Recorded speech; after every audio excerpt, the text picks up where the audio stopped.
Welcome to Magix Audio Studio, the professional audio recording, editing and mastering tool. This tutorial was designed to introduce you to the most important aspects, including your first recording, editing and working with effects, mixing and CD mastering. You'll be amazed at how quickly and easily all these tasks can be accomplished with the new user interface. A good starting point is a 4-track project. Select the option CD Mastering. This will only show the buttons and menus that are relevant to mastering a CD. Next, start the recording by clicking on the Record button in the transport control. The recorded material is immediately displayed in the track. Activate the Record button in the next track and record a melody line. Finally, record a bass and guitar track while the rest of the tracks are played back.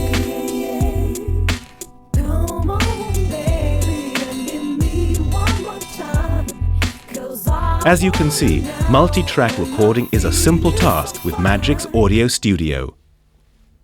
Start the playback with a space bar. You can use the mouse to set the play cursor in the time ruler or select Arrange.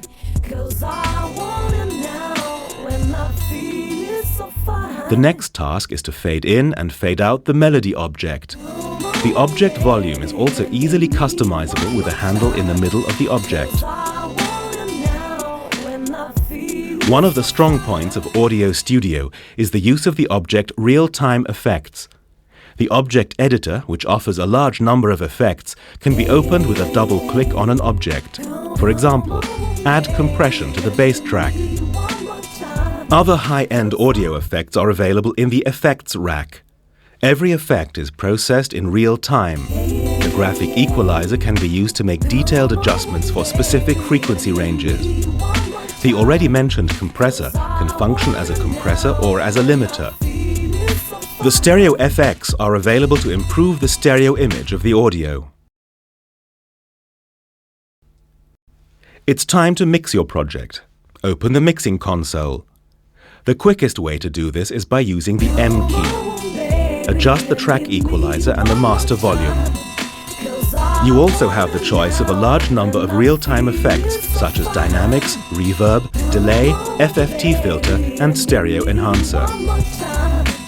The Deluxe version of Magix Audio Studio allows you to create audio CDs of your recording projects. This requires the placing of CD track markers at the beginning of the titles. Once completed, you can burn your CD with a simple mouse click. In a few minutes, your master CD is ready. In addition, you may save your recording as a WAV, MP3 or MPG file. You can also directly create files with the internet formats WMA and Real Audio. As you can see, Audio Studio is a complete recording studio, offering you all the tools to become a great audio engineer. Next, we'll show you some of the new features in version 7 of Audio Studio. The mixing console in Audio Studio has been completely redesigned. Open the mixer with the M key or with the mixer button in the toolbar. The 3-band equalizer in the mixer has been replaced with a 4-band equalizer that also contains a shelving and a high-pass and low-pass filter. You can easily add auxiliary return buses to add reverb effects, for example.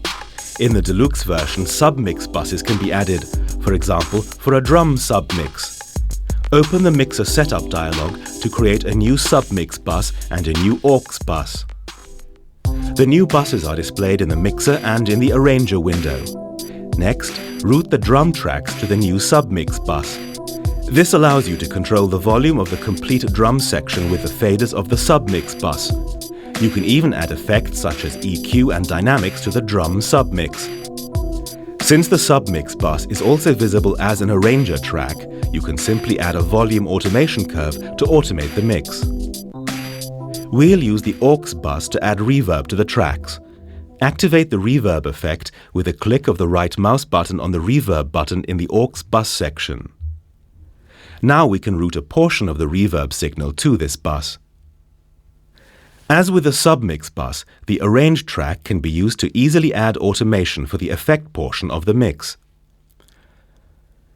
If the bus tracks in the arranger are in the way, you can easily hide them with the button Buses and display them again at a later time.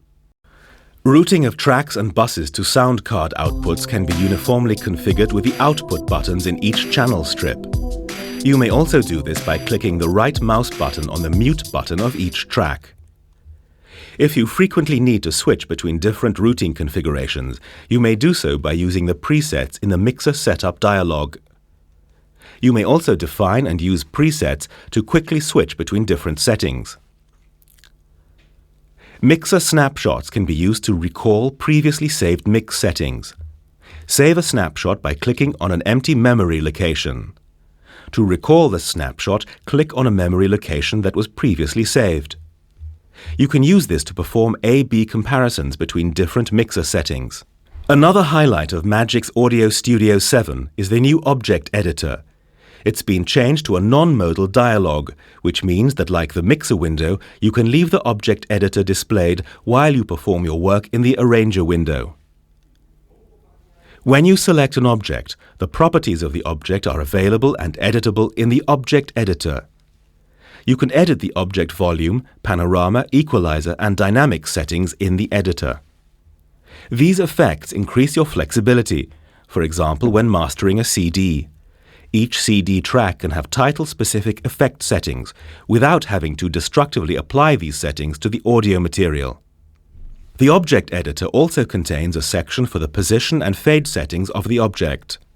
Another section allows you to set resampling, time stretching, and pitch shifting settings, which are all processed in real time and per object. Audio Studio has always been a high-performance wave editing program.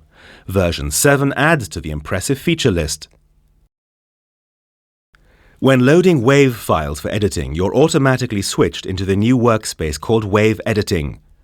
Any editing, such as cutting, is performed non-destructively. This means that even extremely long files can be edited blazingly fast. When finally saving the WAV file, your original material will be replaced with the edited version. If you only want to apply effects to the left or the right side of a stereo WAV file, simply disable the other side with the left-right buttons. In addition to the effect menu, you can use a complete master section for the WAV file editing. Press the M key to display the Audio Studio Master section. The Master section offers all the Samplitude real-time effects as well as any plugins you want to add. Finely tuned audio for wave editing is no longer a thing of the past. Of course, you can continue to use the old destructive editing mode in addition to the new virtual wave editing mode. The old destructive editing mode immediately writes any changes to the wave file. This is especially useful when performing wave editing of objects directly from within the arranger. Another enhancement is the dragging of individual ranges from the wave file window. This creates a new project that can be further edited. This concludes our short tour of new features. There are many new additions in Audio Studio version 7. We highly recommend referring to the README file, which describes all the enhancements, including MP3 encoding, Magix video support, and many others. From all of us here at Magix, enjoy working with Audio Studio.